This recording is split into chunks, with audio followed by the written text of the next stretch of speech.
YouTube channel में। और यहाँ पर हम बात कर लेने वाले हैं बहुत ही अच्छे तरीके से, बहुत ही अच्छा तरीके से देखेंगे मॉक टेस्ट अपना। और यहाँ पर साइंस के मॉक टेस्ट शुरू हो चुके हैं, तो बायोलॉजी से रिलेटेड आज बात करेंगे, तो बहुत ज़्यादा महत्वपूर्ण क्वेश्चन देखेंगे।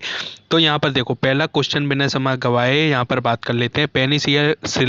पेनिसिलिन जो है किससे निकाला जाता है, ठीक है। तो देखो पेनिसिलिन की बात करूं तो देखो 1929 में, ठीक है। तो इसमें दोस्तों क्या हुआ था, सर अलेक्जेंडर फ्लेमिंग थे ना जो, ठीक है। तो सर अलेक्जेंडर फ्लेमिंग ने क्या किया था, 1929 में निकाला था, ठीक है।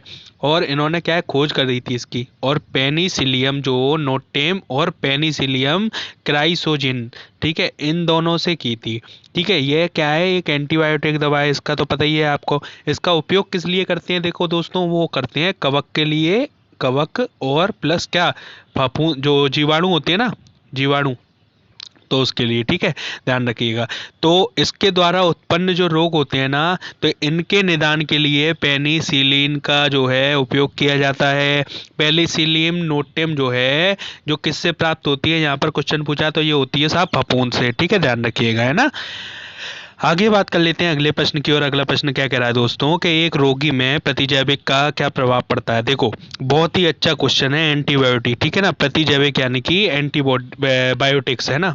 तो एंटीबायोटिक्स जो है, इसका क्या प्रभाव पड़ेगा, किसी जीव द्वारा जब संश्लेषित एक यौगिक होता है ये, ठीक है, एंटीबायोटिक्स, ठीक है, क्या होता है, किसी जीव द्वारा संश्लेषित एक यौगिक होता है जो रोगाणुओं की वृद्धि को रोक देता है ना। तो रोगाणुओं की वृद्धि को रोक देगा तो क्या होगा, फिर जो है अपने शरीर में जो है रोग होने लगेंगे, ठीक है।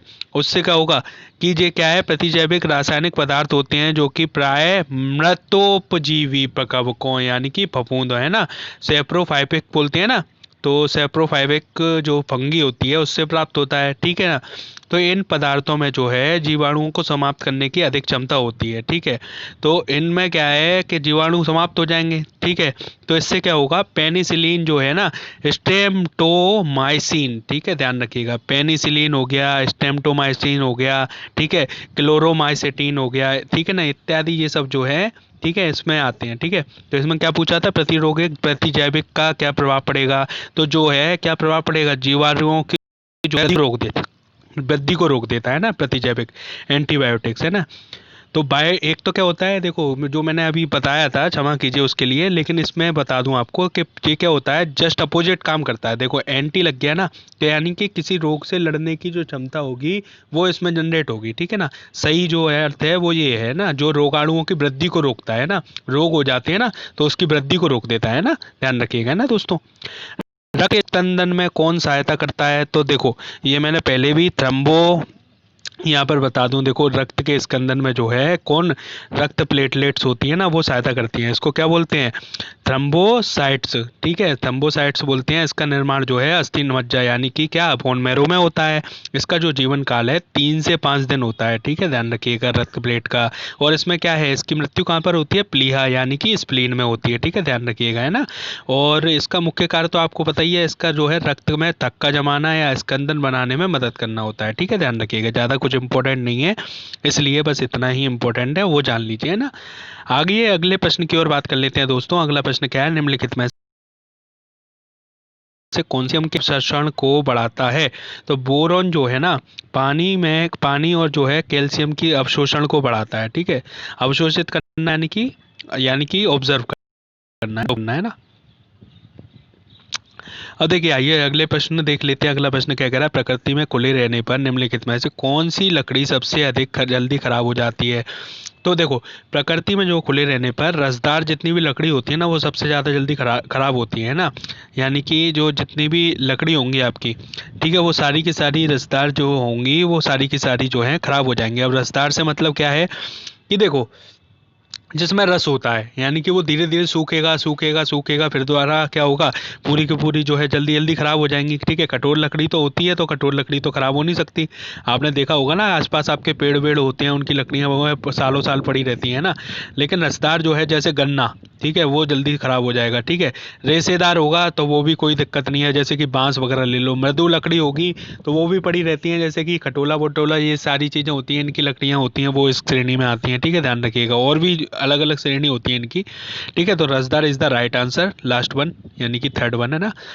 कौन विस्तृत स्पेक्ट्रम प्रतिजैविक का एंटीबायोटिक को मैंने बता दिया था हालांकि पहले ही, ठीक है, सबसे पहले हमने अच्छे से बात कर ली थी, लेकिन फिर भी बता दूं इसमें बायोटिक है, ठीक है, ध्यान रखिएगा, प्रतिजैविक बोलते हैं इसको। अब इसके पीछे का देखो कारण बताता हूँ क्या है। देखो, शरीर में क्या होता है कि कृत्रिम रूप से जो है प्रतिरोधक क्षमता उत्पन्न करने के लिए आजकल क्या है, जैसे क्या है डब्ल्यूबीसी की मात्रा बढ़ेगी तो यानी कि क्या है वाइट ब्लड सेल, यानी कि क्या होता है प्रतिरोधक क्षमता से लड़ने में सबसे ज़्यादा सहायक है, ठीक है। तो क्या है होता है दोस्तों कि एंटीबायोटिक, तब क्या है जैसे कोरोना कोई ले लो, कोरोना क्या है बढ़ता जा रहा है बढ़ता जा रहा है, तो ऐसी स्थिति में क्या है दोस्तों कि इससे रोग प्रतिरोधक क्षमता बढ़ाने के लिए, जैसे बाबा रामदेव ने निकाली थी ना अपनी दवा, वो क्या है रोग प्रतिरोधक क्षमता बढ़ाने के लिए ही है, ठीक है। एंटीबायोटिक जो है गोली है, ठीक है, तो एंटीबायोटिक्स की खोज की थी, तो इसकी खोज की जा चुकी है। इसमें क्या है कृत्रिम रूप से प्रतिरोधक क्षमता के लिए उत्पन्न की जाती है, ठीक है।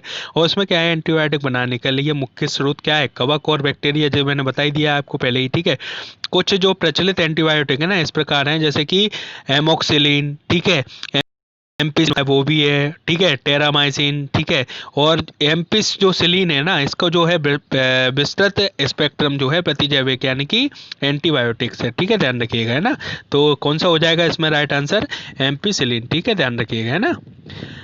आइए चलते हैं अगले प्रश्न की ओर। अगला प्रश्न क्या कह रहा है मेरे भाइयों कि हमारे दांत और अस्थियां आमतौर पर किससे, हमारे दांत और अस्थियां, ठीक है, तो किससे बनेंगे ये, तो देखो ये दो अलग अलग चीजें हैं, ठीक है। क्या है दांत और अस्थियां, वैसे एक चीज जो है इसमें कैल्शियम फॉस्फेट, इसमें तो ये हो गया ट्राई कैल्शियम फास्फेट, लेकिन केवल और केवल अगर दांत और हड्डियों की बात करें, ठीक है, तो किससे बनते हैं ये, देखो अब चलो आप बताओ वो चीज़, ठीक है। आपसे एक क्वेश्चन है कि फास्फोरस से क्या बनता है इसमें और कैल्शियम से क्या बनता है, ठीक है।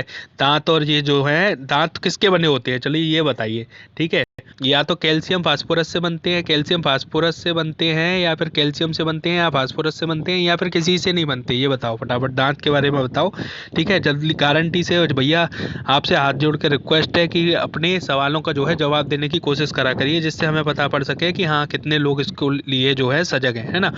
किससे अंगोरा ऊन निकाली जाती है, अंगोरा ऊन किससे निकाली जाती है, तो अंगोरा ऊन जो है बकरी के मोहरे होते हैं ना, एक प्रकार का क्या होता है ऊन होता है ना, तो उससे जो है प्राप्त की जाती है। और अंगोरा का जो जन्म स्थान है ना मध्य एशिया में है ना, और इसे जो है मोहरे के लिए पाला जाता है ना, यानी कि ऊन के लिए उसके लिए पाला जाता है। तो क्या हो जाएगा इसका जो है राइट आंसर, राइट आंसर हो जाएगा आपका जो है कौन सा, ठीक है, ध्यान रखिएगा, है ना। आइए चलते हैं अगले प्रश्न की ओर। अगला प्रश्न क्या कह रहा है मेरे दोस्तों, अगला प्रश्न कह रहा है महिलाओं में पुरुषों की अपेक्षा निम्नलिखित में से कौन सी बीमारी होने की प्रवृत्ति अधिक होती है। तो देखो महिलाओं में पुरुषों की अपेक्षा जो है कौन सी बीमारी, देखो क्या होता है ये गठिया नामक एक बीमारी होने की प्रवृत्ति जो है ना वो सबसे ज़्यादा होती है। कैसे मैं बताऊं, देखो fourth one is the right answer पहले तो। और ये क्या होता है महिलाओं की जो जोड़े होती है ना, आपने देखा होगा आपकी माताएं जो है अम्मा जी है उनकी क्या जोड़ों में दर्द हो रहा है, बेटा यहाँ पे दर्द हो रहा है, चल फिर नहीं पाती हैं, उसमें क्या है दोस्तों कि उनका जो है सबसे ज़्यादा जो कमी होती है वो कैल्शियम की होती है, ठीक है।